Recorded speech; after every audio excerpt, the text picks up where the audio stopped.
So ito na mga kababayan ang pinakamainit na balita nating nasagap ngayong araw mga kabatid. O eto na mga kababayan, magkakaalaman na po sa impeachment trial ni Vice President Sara Duterte. Ang One Talk PH, magkakaalaman na po mga kabatid sa darating na impeachment trial ni Vice President Sara Duterte kung ito bang si BP Inday nila ay nasa katinuan pa o kailangan nang ipasok sa Mandaluyong. Mga DDS huwag kayong magagalit dahil para lang po ito sa kapakanan ninyo. Sa darating kasi na impeachment trial ni Vice President Sara Duterte mga kabatid, meron pong kukunin na psychiatrist. Psychiatrist na uobserbahan mga kababayan itong behavior po ni Vice President Sara Duterte na kung saan bigla-bigla na lang nagtatantrums at nagbabanta.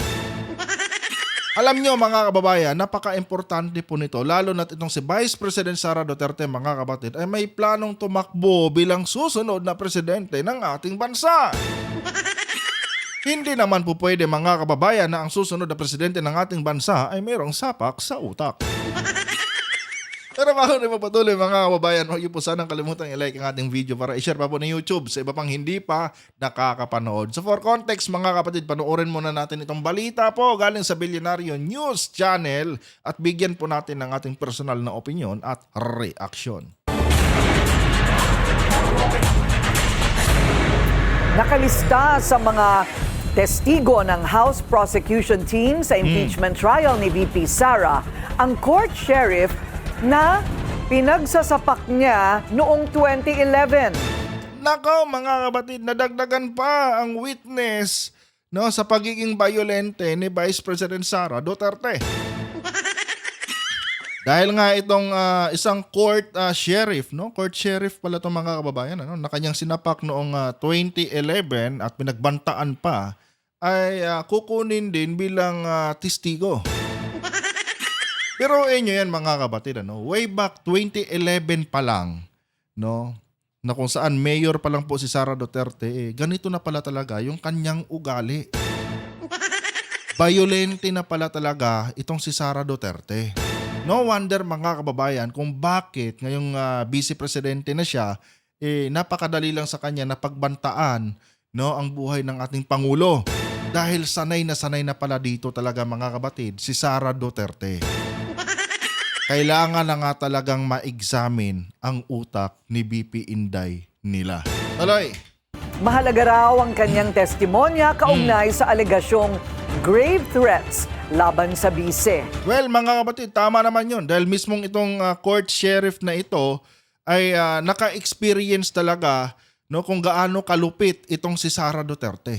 Malaking bagay mga kababayan itong kanyang magiging testimonya sa impeachment ni Sara Duterte. Dahil mga kapatid, siya mismo naranasan niya ang hagupit ni BP Inday. Tuloy. Narito ang agenda report ni Isaiah Mirafuentes ng Abante.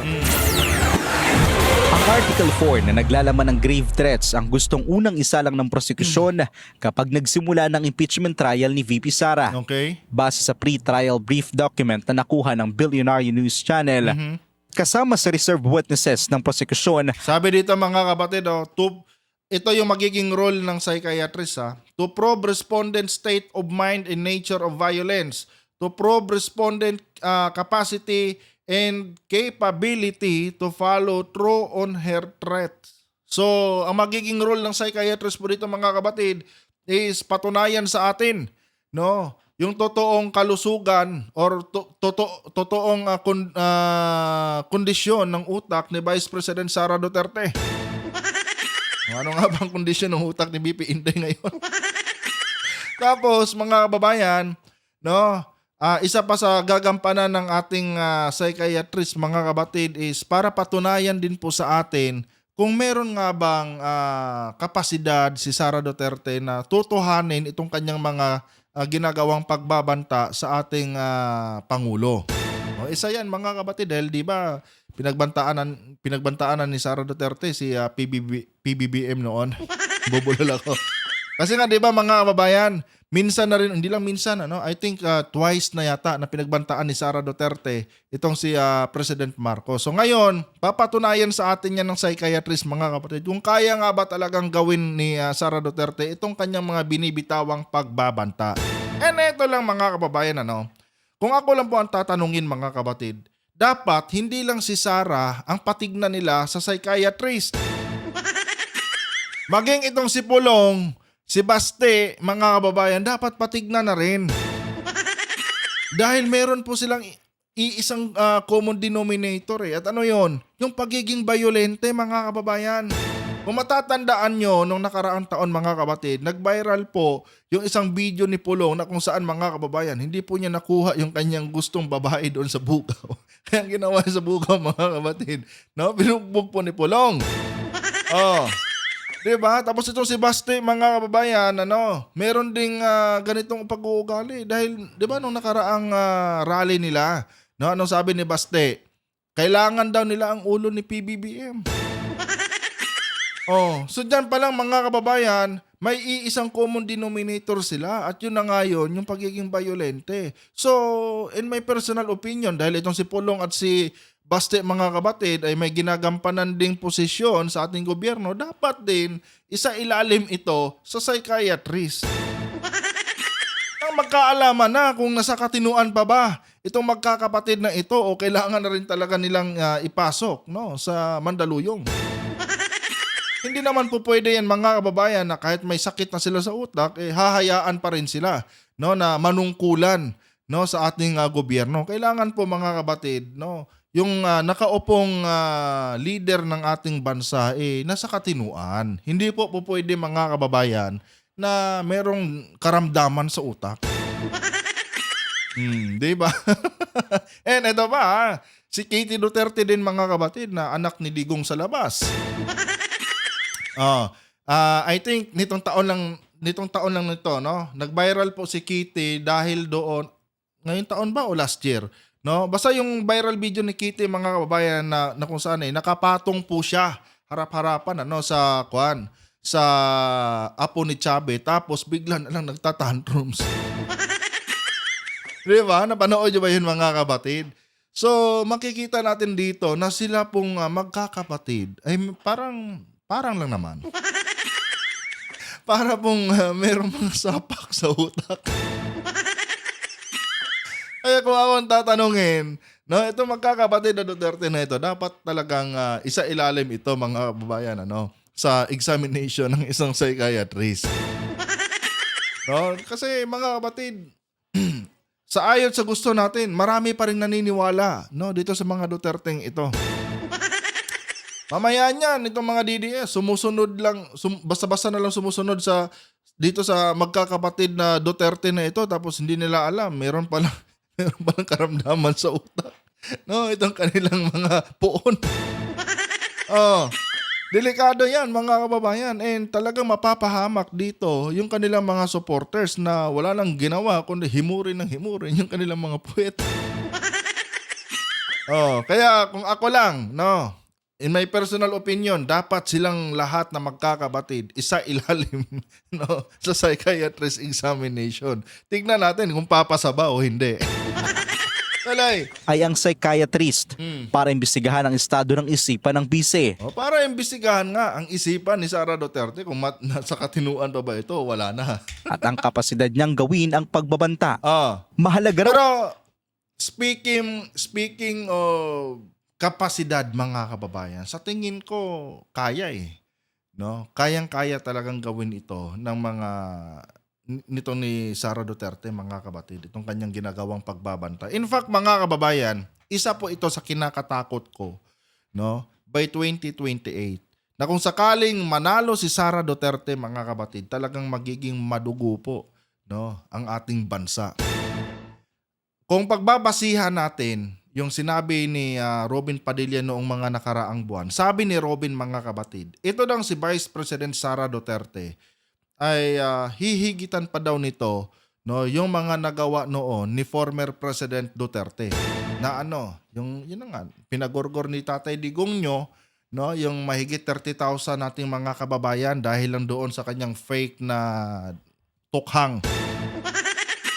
So, kung pagbabasihan natin yung statement ni Robin Padilla na hihigitan pa daw ni Sara si Tatay Digong nyo, mga kababayan, malaki ang posibilidad na yung 30,000 na casualties, mga kapatid, ng tukhang ni Tatay Digong nyo ay pwedeng maging doble o maging triple pa.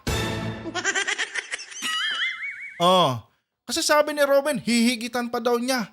No? Hihigitan pa daw ni Sara yung kanyang ama. So ano bang ginawa ni Tatay Digong nyo noong panahon ng kanyang administrasyon? Di ba puro karahasan, mga kabatid?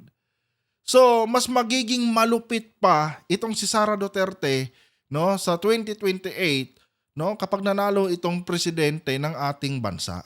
At hindi lang yan, mga kabatid, ha. Itong si Sara Duterte, mga kababayan, no, gaya ng sabi ko sa inyo noon doon sa nakaraan nating video, na kung saan, mga kabatid, kapag halimbawa nanalo itong si Sara Duterte bilang presidente ng ating bansa, no, hindi po mangyayari, mga kabatid, na magiging tahimik at magiging maayos yung ating bansa. Bakit? Simple lang, mga kababayan. Naniniwala kasi ako, mga kabatid, na kapag nanalo si Sara Duterte bilang presidente ng ating bansa, ang unang gagawin nito ay maghigante, no, doon sa mga politiko na sinasabi nilang inaalipusta daw yung kanilang pamilya. Unang-una dyan, mga kababayan, sa listahan, si Pangulong Marcos. Na kung saan, mga kabatid, ayon sa naratibo nila Sara Duterte, si PBBM daw ang nagpakulong sa kanilang ama doon sa ICC. Na kung tutuusin, 2017 pa lang may kaso na po si Tatay Digong nila. Oh. Pangalawa dyan, mga kababayan, itong mga dilawan. No, itong mga dilawan na isa po sa solid na gustong mapatalsik itong si Sara Duterte. Oh. Di ba? So, dyan pa lang, no, mga kabatid, makikita na natin na kapag si Sara Duterte ay nanalong presidente, puro paghihiganti lang ang gagawin nito. So, paano nyo ngayon masasabi na magiging maayos at magiging tahimik yung ating bansa? Kung puro lang naman paghihiganti din ang gagawin ni Sara Duterte. O, kayong mga DDS na nanonood ngayon sa bidyong ito, alam kong alam nyo na yan talaga ang gagawin ni BP Inday ninyo, ang maghiganti. Idagdag pa pala natin, no, itong mga congressman na bumoto, no, para ma-impeach siya. Panigurado yan, mga kababayan, sisingilin lahat yan ni Sara Duterte. Oh. Nakita nyo ba, mga kabatid, kung anong magiging itsura ng ating bansa kung sakaling manalo itong si Sara sa 2028? Ito, mga kababayan, hindi po sa takot tayo na manalo si Sara, kundi, mga kabatid, natatakot tayo doon sa posibleng gawin ni Sara, no, sa ating bansa. Oh, lahat kasi tayo, mga kabatid, including kayong mga DDS kayo, no? Talagang mapipirwisyo kayo kapag itinuloy nyo yung pagsuporta ninyo diyan kay Sara bilang presidente, no, sa 2028. Dahil pag nagkagulo yung ating bansa, syempre, mga kababayan, prone tayo sa civil war. Dahil nga itong mga supporters ng mga Marcos, supporters ng mga Dilawan, mga kabatid, hindi po yan mananahimik kapag inalipusta yung kanilang mga sinusuportahang mga politiko. Oh, I mean, real talk lang tayo dito, mga kababayan, dahil yun po talaga, no, ang posibleng mangyari kapag si Sara Duterte, mga kabatid, nanalong presidente at nagsimula ng maghigante. Ganon po talaga ang mangyayari sa ating bansa. Kaya ngayon pa lang, no, kayong mga DDS kayo, mag-isip-isip na kayo. Oh, baka akala nyo magiging maayos yung ating bansa kapag nanalo si Sara. No! Mas magiging madugo, mga kababayan, no, ang sitwasyon ng ating bansa. Tuloy. Ang pananaw ng isang eksperto dahil maituturing itong patas at walang bahid. We can establish an expert analysis, no, as to the seriousness. Itong si Representative Zia Alonto Adyong, no, isa talaga ito sa babawian ni Sara Duterte kapag nakalusot yan si Sara sa 2028. Mark my words, mga kabatid, talagang sisingilin ni Sara Duterte itong mga congressman, no, na pumayag na ma-impeach siya. Panigurado yan, mga kababayan. Nobody can actually be able to establish seriousness of these threats, no, other than, I guess, someone who has the expertise to objectively, no, assess the utterances. Kabilang rin sa listahan ng prosecution witnesses ang court sheriff na sinapak ni VP Sara noong 2011. Naganap ito habang nakaupo pa siya bilang mayor ng Davao City. Duruin nyo yan, ano? Grabe si Sara, mga kababayan. Mayor pa lang, violente na. How much more pa kaya, mga kapatid, kung hawak na niya ang pinakamataas na posisyon sa ating bansa? Oh, 'di ba? Kung mayor pa nga lang siya, mga kababayan, nagagawa na niya yung mga ganitong bagay. How much more pa pag presidente na siya, mga kapatid? Oh, kaya mag-isip-isip kayong mabuti, mga DDS, no? Okay lang namang suportahan niyo si Sara Duterte, pero sana think twice, no? Siguraduhin niyo lang na hindi kayo madadamay sa perwisyong gagawin ni Sara Duterte kapag naupo yan bilang pangulo ng ating bansa. No? Dahil sinisigurado ko sa inyo, hindi talaga magiging tahimik yung buhay nyo kapag nagsimula ng maghigante yang si BP Inday ninyo. It also speaks about the attitude that she is yung impunity, the culture of impunity that we would try to address, no, and hindi dapat maging mangyari na ang bawat halal na opisyal ay po pwede mo nang umaksyon sa bagay na hindi na ayon sa ayon sa inyong tanggapan. Ito kasing pamilya Duterte na ito, mga kababayan, hindi po sila naniniwala talaga sa batas. Oh.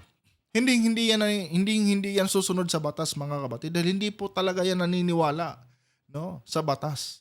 Kaya nga binansagang kamay na bakal si Digong eh. Dahil nga, mga kababayan, no, sa panahon ni Duterte, mga kapatid, hindi din niya kinikilala ang tinatawag na due process. Oh. Ang taga-sentensya is yung kanyang kamay. No, kapag ano yung kinampay ng kamay ni Digong, yun ang batas, mga kapatid. That's why maraming mga Pilipino, no, ang namatay, mga kababayan, noong panahon ni Tatay Digong nyo. And yung mga Pilipino na yun, mga kapatid, na sinasabi nilang mga kriminal di umano, walang conviction yun sa korte, mga kababayan. Ang naging husgado po, mga kapatid, no, noong mga kababayan nating pinagorgor ni Digong, ang naging husgado po noon yung kamay ni Digong. No, that's why binansagan siya bilang kamay na bakal or may kamay na bakal. 'Di ba? Sabi ni Robin, no, mas hihigitan pa daw ni Sara Duterte itong kanyang ama na si Tatay Digong nyo. Kaya, mga kababayan, talagang hindi po, no, magiging maganda ang sitwasyon ng ating bansa kapag si Sara Duterte na ang uupong presidente. Mark my words, mga kapatid, talagang malalagay talaga sa kahindik-hindik na sitwasyon ang bansang Pilipinas kapag tuluyang nanalo si Sara Duterte bilang presidente ng ating bansa. Tuloy. Testigo naman para sa confidential funds ang ilang security officials ng BICE na sina Colonel Raymond Dante Lachica at Lieutenant Colonel Dennis Nolasco at si Attorney Zulaika Lopez.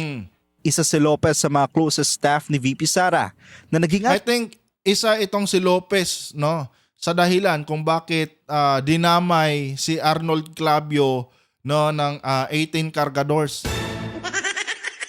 Kasi nga, mga kababayan, si Arnold Clavio kasi dati nagsalita po, no, patungkol dito kay Zulaika Lopez at kay Vice President Sara Duterte. I think, mga kapatid, dinamdam talaga ni Sara Duterte yon. No, kung kaya't, mga kababayan, binanggit po ng 18 Cargadores, mga kapatid, si Arnold Clavio bilang isa daw sa mga bayarang media personalities. Ito yan, mga kababayan, na-vlog ko pa nga to dati. No, noong nag-trending itong si Zulaika Lopez kung saan hinimatay daw. Di ba? Ito yung dahilan, mga kapatid, kung bakit nadawit si Arnold Clavio. Tuloy. Undersecretary at Chief of Staff ng OVP. 10 araw na lang bago magsimula ang inaabangang trial. Mga DDS, 10 araw na lang, no, ang inaabangang impeachment trial ni BP Inday ninyo. May 10 araw ba kayo na pag nilay-nilayan kung tama nga ba yung ginagawa nyong pagsunod, no, dito kay BP Inday ninyo. Dahil sa oras na maglabas ng kanyang final statement itong psychiatrist, nako. Diyan talaga magkakaalaman, no, kung may utak ba talaga kayo o wala. Sa oras na sabihin ng psychiatrist na wala na sa katinuan itong si BP Inday ninyo, nakaw. Ibig sabihin yan, no, sumusunod kayo sa taong may karamdaman sa utak.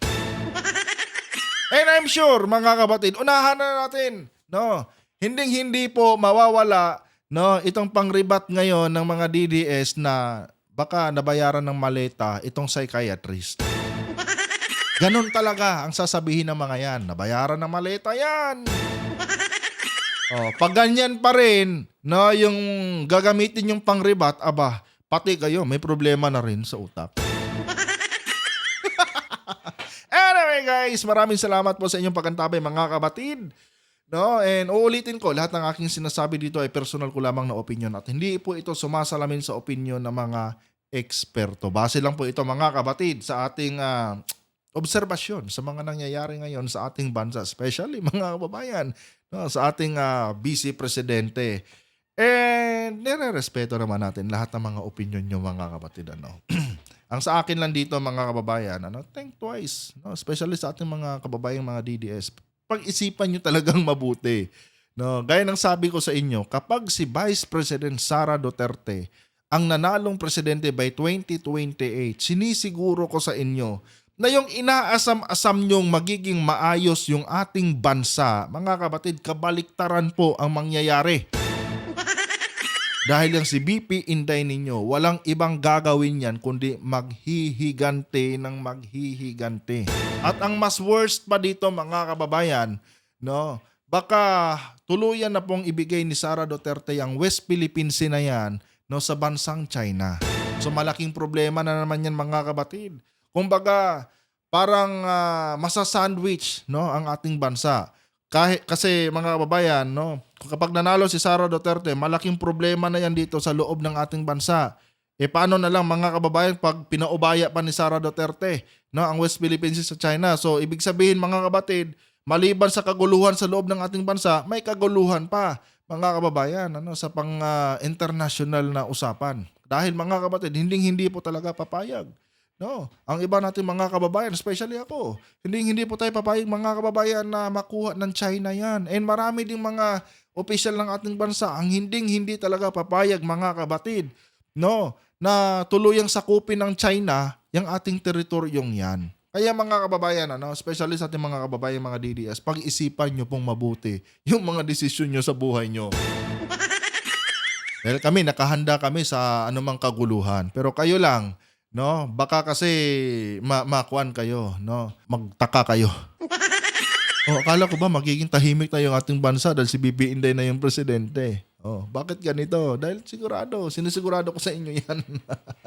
Walang katahimikang mangyayari, no, kapag naupo yung si Sara bilang Pangulo ng ating bansa. Hanggang dito na lang mga kapatid. Huwag niyo po sana kalimutang i-like ang ating video para i-share pa po ni YouTube sa iba pang hindi pa nakakapanood. Adios.